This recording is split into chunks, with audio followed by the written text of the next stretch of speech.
There's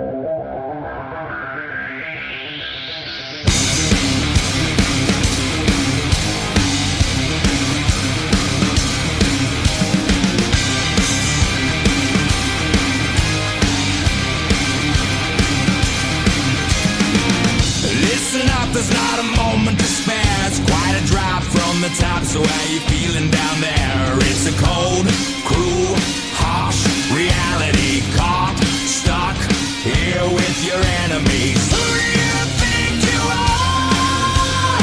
Tearing us all apart. Where did you think you could go?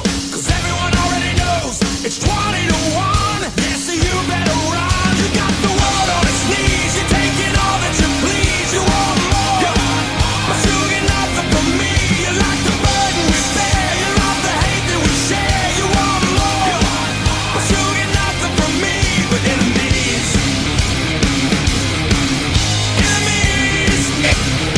Whoo, doggy, what a Monday Night Raw that just ended right here, you guys. Of course, this is Raw Reaction. I am, of course, Nate the Effing Great, going solo tonight because my good co-host, AJ, will actually be wrestling tonight, and he will be actually in Chicago tomorrow, so unfortunately, he will not be able to do Raw Reaction tonight. So, yeah, like I said, I'm going solo. I'm going to be talking about Monday Night Raw as well as a couple other wrestling news and wrestling-related topics that are definitely hitting the wrestling world by storm. Just, whew, boy howdy. I mean, so much going to be going on. And Great Balls of Fire definitely is starting to turn out to be, still hate the name, but I am saying this, that the card is actually starting to get a lot better and better.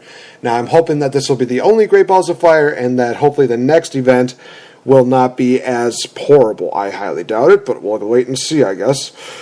So let's just get right into it. Talking about Monday Night Raw, we kicked off with Roman Reigns coming out, and he, of course, talked about the fact that he got choked out by Samoa Joe, beat up by Braun Strowman, kind of just playing to the crowd just a little bit.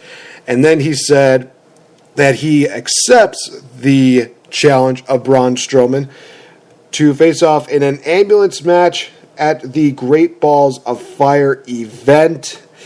So, obviously, they needed to have that confirmation from Roman, even though it was already announced that it was official last week, I guess. So, either way. So, we also got a bit of an ambulance deal, but every single time I hear that ambulance, I always think to myself, wait, is Scott Steiner making a comeback to WWE? And funny thing is, I actually will see if we can talk a little bit about that a little bit later on, because there is actually some interesting news that concerns Scott Steiner. But, like I said, we'll get into that if we have time at the end of the show.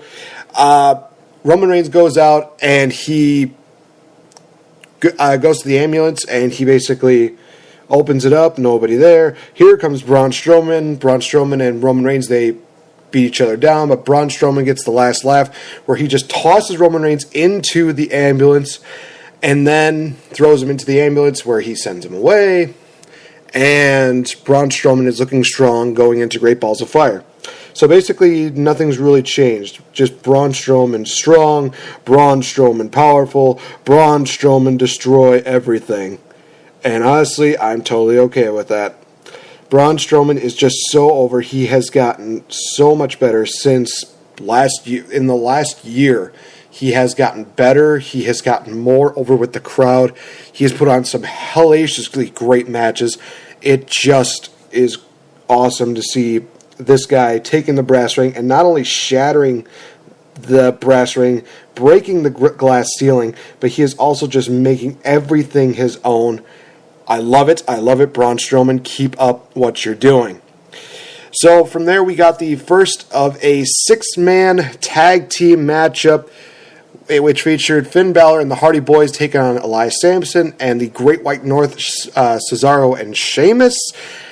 Honestly, the start of this was actually very interesting because I wanted to hear I'm trying to think of what it was, like the singing that Sheamus and Cesaro would have provided for Elias Samson, that little trio that they did. I thought that would have been very interesting to hear, but Finn Balor and the Hardy Boys said, no, nobody wants to hear that. So another awesome deal was when Finn Balor, when he does the whole raises his arms up, looks to the sky. This was just something I really thought was funny. It was that when Finn Balor does that, Matt Hardy, of course, does this whole broken deal where he just throws out his arms and does the little laugh of, and Jeff Hardy just seems like he is the one who is the odd man out, which is really weird. But then again, considering what Matt Hardy's career has been like the last year at least, definitely was very interesting to see that. So, this was a good matchup, but it was ruined. Why? Because Josh Duhamel, I think was his name, the guy from Transformers, basically. He comes out, and they're talking about their whole movie deal, and Michael Cole claims about Transformers being the #1 movie in all of America, and basically, hyping that up and hyping up the next WWE Studios film that he's doing with them that will also feature... I'm trying to think of who it... I'm trying to remember who it featured. I can't remember exactly. I remember it featured a certain superstar, and then throughout Sheamus in there as well. I don't know. It was really weird. It really distracted from the matchup, and I would have been one of those people in the audience thinking, oh, great, well, at least we don't have to listen to the commentary there. We can just focus more on the matchup. Because this matchup was great, and they just continued to talk about Hollywood and blah, blah, blah, and I'll talk a little bit more about that when we talk about the Miz TV segment. But matchup was good. Finn Balor with the, I guess you could call it like the 3 moves of the Demon, which was the Sling Blade, the dropkick to the corner, and then hitting the coup de grace on Cesaro for the 1-2-3. The Hardy Boys believe that they deserve a rematch against the Tag Team Champions, so we are definitely probably going to be seeing that at the Great Balls of Fire event, as well as probably Finn Balor versus Elias Sampson, because I think they're going to try and milk this feud out just a little bit. Yeah, this is a thing. We get a Goldust promo deal where he talks about, Shattered Truth. It builds up to the matchup between him and Goldust, but between him and R-Truth, I should say. Jeez Louise. Which was I felt like this was underwhelming for a few reasons. I will say this, that seeing Goldust in his classic gear was awesome. Him having a filmmaker or cameraman, or I'm trying to remember the correct phrase that they used for him. But yeah, I just felt like the brawl that ensued, where R-Truth just came out, Goldust beats him down, there wasn't really too much brutality behind it. I was honestly thinking that it was going to be a lot more than just that. It felt very underwhelming, the assaults. I mean, it's great, like I said, great to see the classic Goldust, but everything else just felt very underwhelming. I thought the beatdown was very underrated. Not underrated, probably overrated is probably what I was thinking. It just didn't feel right. Then we get a Paul Heyman Samoa Joe segment where Joe just basically jokingly, puts the cookie in a clutch on Paul Heyman, saying, you know what, I'm not going to choke you out, but I am going to choke your client out tonight. Just be aware of that. Then we move on to the Miz TV segment. There are a lot of people that definitely really enjoyed this because of LeVar running down to the ring and then just talking smack on the Miz. There are a couple spots that were fine. But, oh my God, the fact that all 3 of these, LeVar, Lamelo, and Lonzo, I believe that are their names. I had to write them down so that way I could remember them. The Ball family. And then Miz made a ball joke, and it's just like, oh my God, I hate this. But I think what a lot of people really seem to enjoy about this segment was the comment that I believe Lonzo made to his father LeVar, and that was beat that bleep's ass. Yeah, I think that somebody can fill in the blank, and if you don't understand it, by all means, this is one of those moments where this is like a Booker T moment, a Vince McMahon moment, and if you don't understand what I'm talking about, then you definitely do need to brush up on your history in wrestling. It was just kind of an uncomfortable moment just to see that. this segment here. And I understand they're trying to get the mainstream media out. They're trying to expand WWE, and we get that. But they already have that in The Miz. It's fine. We don't need to have all these guest stars keep showing up. I mean, this is the first time in a while we've had them. That's great, but it just felt like this was just a major setup for a balls joke. I mean, 3 balls, no Dr. Evil. That's my joke. And hey, 3 balls in the ring. Great Balls of Fire is an event coming up. Why couldn't they have just had this for the build-up next week on Monday Night Raw? Why couldn't they have just done that? And then they could have really just milked this whole shitty segment out. But it basically escalates even more because Dean Ambrose comes out and he talks about that the Baller Braised brand or something like. I don't even remember. It was like Triple B. They have a representative for him for build up to Great Balls of Fire, which build up to a 6-man tag team matchup which featured Dean Ambrose, Heath Slater and Rhino versus Miz and his entourage of Bo Dallas and Curtis Axel. Matchup was pretty underwhelming, unfortunately, and we see Bo Dallas picking up a victory by pinning Rhino in the matchup. Well, I guess that was a thing. So, okay then. We got to see that. So, I guess you can say it was an okay matchup. It wasn't like a complete loss. At least we know that Rhino and Slater aren't going to get buried again. As I roll my eyes. Good Lord. Yeah. Then we move on to what I think was the best segment of the night.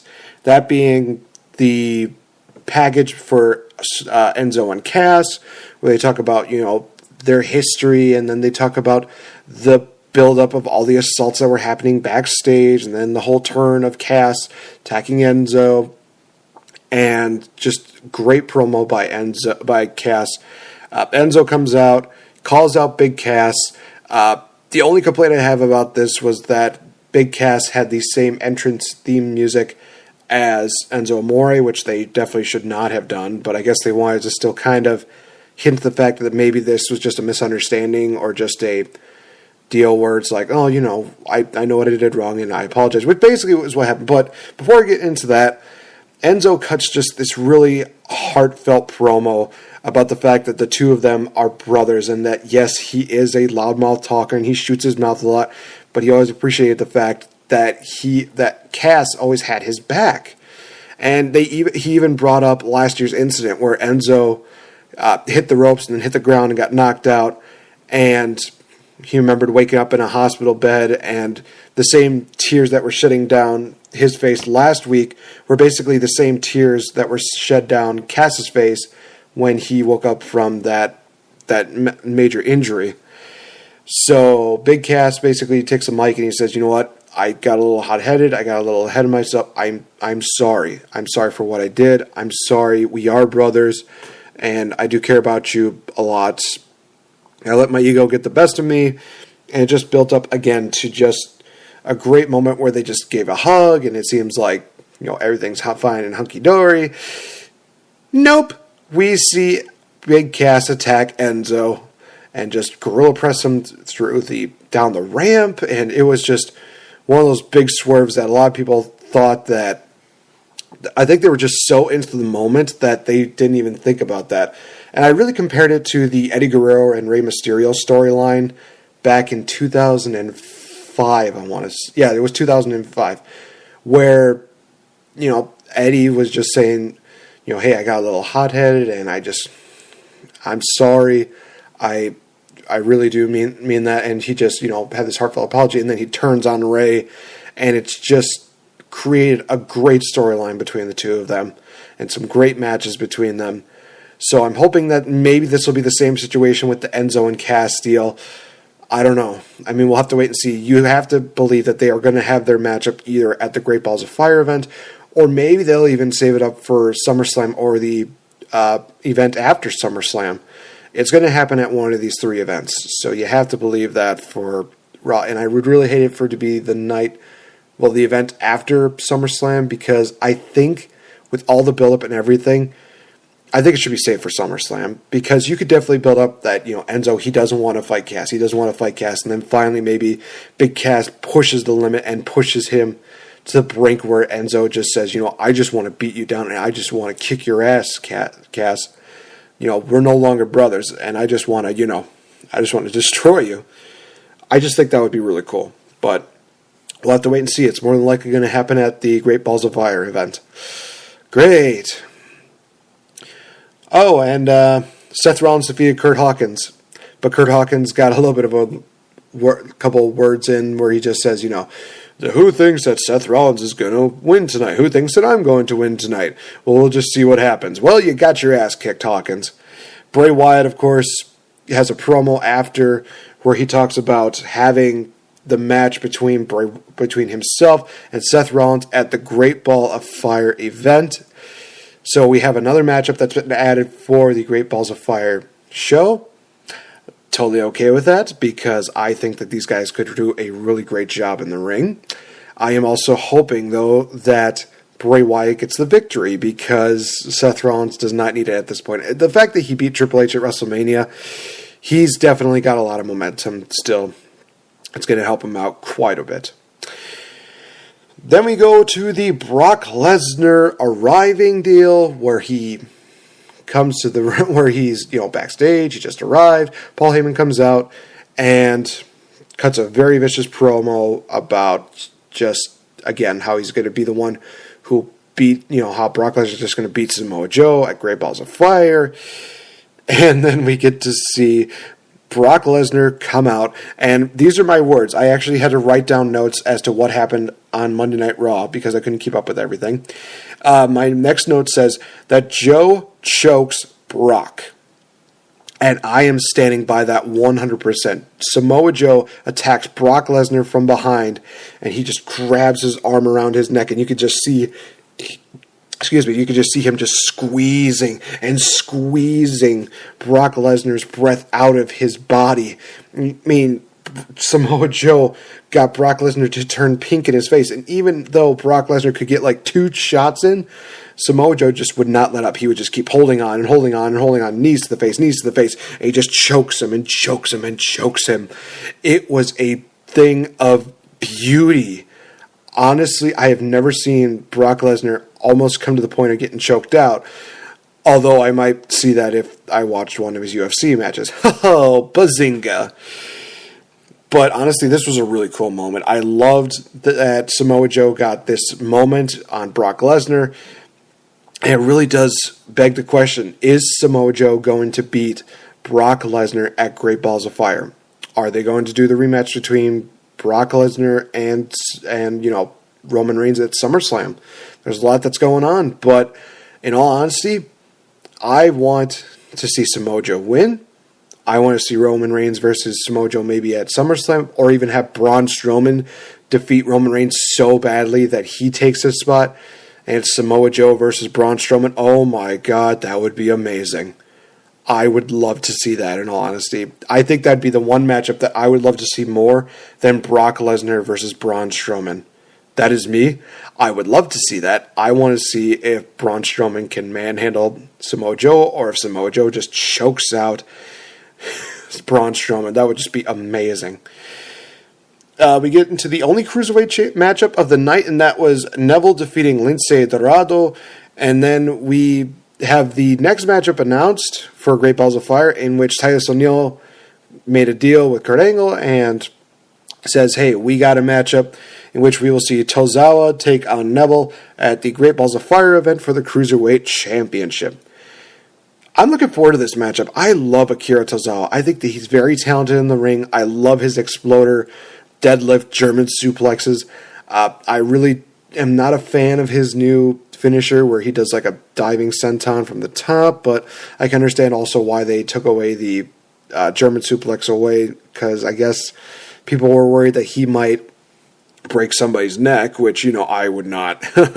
I would not be surprised, in all honesty. I mean, no disrespect to, Akira Tozawa. I think he's definitely one of those guys who's very safe in the ring, but at the same time, there are people that don't know how to take a German suplex as well as, people that Akira Tozawa has faced, so I can understand. We get another Paul Heyman promo in which he definitely talks about, Brock Lesnar getting his revenge on Samoa Joe, and then he says something about, this is where, again, I said in a tweet that even Paul Heyman cannot force me to like this name, where he just says that, the doctors are going to have to take care of Samoa Joe, and the doctor's going to look at Samoa Joe, and he's just going to say, goodness gracious, great balls of fire. Yep, not working, Paul. I'm sorry. I love you, but at the same time, this was not one of those moments where it's making me want to love that name even more. It just is horrible. But we move on from that to the Alexa Bliss and Nia Jax segment, where Nia Jax is just coming out of the locker room, and Bliss is just saying, we're so underappreciated, and we're, taking advantage of our, about our either our size or our looks, and blah blah blah blah, stuff like that. And then she said she doesn't know if she needs this or not, but good luck out there in the gauntlet match tonight. And Nia Jax just responds, "You're right. I don't need your luck," and she just walks away. Also, I would like to say this before we get into the main event. The anti-smoking commercials that WWE have, where they promote hashtag Little Lung, I actually really enjoy those. I think that they prove a point that, hey, you can do so much and that you can become something great, but getting into something as addictive as smoking can ruin that. It started off with AJ Styles and Natalya, and then they had Sheamus and Sasha Banks. It's just one of those things where it's like, you know what, this is very powerful. I really like it. And the fact that they're incorporating WWE superstars, it's really great. My co-host AJ also mentioned the fact that he said that Little Lungs is getting a bigger push and getting a better reception from the crowd than Roman Reigns. Go figure. I mean, just go figure, man. What do you expect at this point? So we move on to the main event, which was the gauntlet matchup, and the winner would go on to face off against Alexa Bliss at the Great Balls of Fire event. So this will be the third matchup that they are building up. We start off with Bayley and Nia Jax, but Bayley gets eliminated first, and then Mickie James comes out, gets killed by Nia Jax. Dana Brooke, same thing. Emma, thank God she did not get killed. She just took one move and then boom, done. I thought that Emma should have gotten a lot more time out there, but it built up for the Nia Jax and Sasha Banks match, which was basically at the end. This was a really good matchup between Sasha Banks and Nia Jax. So for a lot of people that are saying that, this feud was a bit of a waste, at first I think it was, but when you culminate it with this matchup and the fact that Nia Jax and Sasha Banks have a really good chemistry in there, it just is really amazing how well these two mesh in the ring. The ending was just completely mind-blowing, to where Nia Jax was about to hit the Samoan drop, but Sasha Banks says nope and is able to maneuver her way into the bank statement, but like a more excruciating bank statement. Kind of like, if you remember, I think it was last year. Yeah, it was last year's Extreme Rules where Kalisto had that accolade that he was put on by Rusev. Rusev locked it in to the point where his back was just torqued up. That was basically what it was with this bank statement, where Sasha Banks was just raking and just cranking on Nia Jax's back, and she basically looks like she's just going to just get demolished and get choked out, and just kept cranking and cracking until finally Nia Jax just taps out, and Sasha Banks is your new number one contender for the Raw Women's Championship. And I honestly thought that my prediction of Paige making a return was going to come true, because out comes Kurt Angle, and I didn't see him with a microphone, so I think, okay, he's probably going to grab a mic and say there's one more participant, but no, Kurt Angle, he raises the hand of Sasha Banks. That is really cool. I was not expecting that moment, but it was a really cool moment for Kurt Angle to be out there and to basically say, hey, you earned this right. You deserve this moment. You are indeed one of the best women on our roster. It was really awesome to see. Alexa Bliss comes out and they have a stare-off, but Sasha Banks drop kicks her and holds the belt above her head, indicating a possible foreshadowing for Great Balls of Fire. It's very possible. You never know. So that ends the show. Monday Night Raw, all in all, I thought that other than a couple hiccups, I think the only hiccup that was actually in here majorly, if I had to pick one thing that I would throw out of Monday Night Raw, would be the Miz TV segment. I just felt like there was no point in it. It really just was one of those things where I think they tried to capitalize on something that was really majorly going on with the NBA draft. Understood, but at the same time, it just felt like really pointless. I thought the Goldust and R-Truth segment could have been a little bit better developed. I honestly thought that Goldust was probably going to just destroy R-Truth, but he really just didn't do as much damage as I thought he could do. And honestly, I think that's about it, really. I mean, a lot of these matches were actually pretty good. The six-man tag team match that kicked off was great. The segment between Enzo and Cass was amazing. The gauntlet match was very well done. I can understand why some of the women got basically only like 2 minutes in the matchup. But it's still one of those things that, it's one of those things that, it's understandable. So in all honesty, this Raw was actually a better way to promote Great Balls of Fire, and I'm hoping that they continue that momentum going into next week's final poll that I did on Twitter on how they would rate Raw, thumbs up or thumbs down. It was a clear-cut tie, and of course it was just 4 votes though, so it was like 50-50. 2 people vote thumbs up, 2 people vote thumbs down. So hopefully next week it'll be better, but Raw was pretty okay. I think Raw was a lot better than what it's been in recent weeks. We'll just have to wait and see if they continue their momentum next week. All right, so done talking about Monday Night Raw. Let's talk about some things that are going on in the world of wrestling. Oh, man. I mean, this is also going to include WWE and a couple of other things. But major thing that happened this past week, if you haven't seen ROH's Best in the World, I suggest that you stop listening right now or maybe come back in about 2 minutes, I would say. But we have a new Ring of Honor World Champion in Cody. This is a monumental and a great moment for Cody Rhodes to leave WWE, and he goes out and he finally wins a world title. And the Ring of Honor World title is definitely one of those titles that is very prestigious and very, very prestigious to the entire wrestling world, in all honesty. There was actually a tweet that Daniel Bryan came out and said, hey, the longest reign for the ROH World title is 462. If you beat that, then I might have to come after you. So that would be about, I think they said September 18th, 2018 would be the moment in which you would see, Daniel Bryan versus Cody Rhodes for the title, and Cody Rhodes just replied, one down, 461 to go. It's really awesome. Congratulations, Cody Rhodes. You definitely deserve this moment, and you definitely deserve that title. Such a hardworking man and one of the best wrestlers in the world today. WWE, you had a diamond in the rough and you let him go. Way to go. Speaking of WWE, the Mae Young Classic has been just getting more and more women in their pool. But very interestingly enough, the main thing I want to talk about is the fact that Lita and JR are going to actually be commentating for the Mae Young Classic.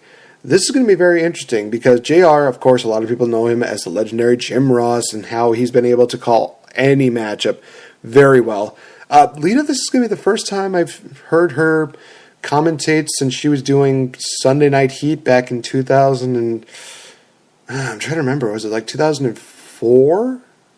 If I remember correctly, it might have been that day. Might have been that year. That was a long time ago. So, yeah, that's going to be really interesting to see. I'm looking forward to hearing. Speaking also about announcers, Mauro Ranallo is back in WWE, but not quite on the announcing for Raw or SmackDown. He's actually going to be going back to announcing for NXT. So, you're basically telling me that we're going to have Mauro Ranallo, Nigel McGuinness, and Percy Watson on this show, and they're going to be commentating for NXT. Yeah, you're giving me more reasons to watch NXT right now, so I'm totally okay with that. And I think it's going to really do Mauro Ranallo a lot of benefits right now because I think it was more because of the fact that he was always, traveling so much, and I think that NXT has a little bit of a lesser scheduling deal, so I think it'll work out better for him. It won't really stress him out too much. Anything about the whole JBL being a bully incident, I'm not going to really touch base on that. It is one of those things that I really want to talk about, but at the same time, I'm just happy that Mauro Ranallo is back in WWE and he's working for NXT. That's going to be great to see him and Nigel McGuinness calling those matches on takeover shows, especially. It just really is awesome. Trying to think if there's... Okay, so I guess we'll get into viewer questions. Only one tonight, which is fine. Joe Radzinski, I believe his name is. That's a really cool name, Joe. Thank you for the question. He asked the question, how do you feel that Matt Hardy has been one of the best additions to the roster in the last year? The crowd goes nuts. Would I say that Matt Hardy is one of the best additions to the roster in the last year? Yes, but I would not say that he is the best. I think that this is kind of arguable. I think a lot of people could argue with me on this. But if you look at some of the great additions to the main roster, you look at guys and women like, Samoa Joe, Finn Balor, Shinsuke Nakamura, Alexa Bliss, Nia Jax. You can argue Carmella has been a really great addition, ever since that she's been teaming with, Ellsworth. And she's been doing a heel deal, which is actually very interesting to see. Finn Balor was definitely one of those big additions. I mean, he won a number one contendership match as well as defeated Roman Reigns in the same night of his debut match. And I believe that on his birthday, was it? If I'm not mistaken, I think it was either on his birthday or it was on his first night of Monday Night Raw. He won, basically. So it's really cool seeing that. So as far as, Matt Hardy being one of the best additions, yes, I would say that he is one of the best additions. He'll be even a bigger addition when they finally let him become Broken Matt Hardy, even though a lot of people are saying that Vince is, not going to have Broken Matt Hardy come out. I definitely see it happening. It might be a different WWE spin to it, but at the same time, I think it's going to happen whether we want to believe it or not. So thank you, Joe, for the question, and I look forward to listening to your guys' questions in the future. So got about 10 minutes. So I think we'll close off with this. The whole deal with Scott Steiner that I mentioned earlier of, him being in news lately and just, I don't know if he's one of those guys who definitely would be, causing up a stir, but he brings up some points that I definitely want to address. So somebody asked him the question when he was doing a recent interview of him going into the WWE Hall of Fame. I can see them definitely trying to put him in. Him and Rick are one of the greatest tag teams in all of professional wrestling. People would definitely say he's one of the greatest world champions of all professional wrestling. I might disagree with that, but that's just my opinion. So he mentions about the Hall of Fame, and he says that he's been in so many different Hall of Fames, and with those Hall of Fames, there is an actual establishment or a building or some kind of way of showing that, they've been in the Hall of Fame and that they've always been, they have a way to signify and immortalize them. But with WWE, he asked the question, where's their Hall of Fame? I think that, he's just mentioned the fact that, he's been in all these Hall of Fames and that he doesn't need to be in another one. But he did raise a good point of why doesn't WWE Hall of Fame have its own building? I know for a while that WWE had talked about it, but there has barely been any time or any kind of follow-up to that. And honestly, if WWE were to actually create a huge Hall of Fame building, I think that would actually be really, really good. It would also, pave the way.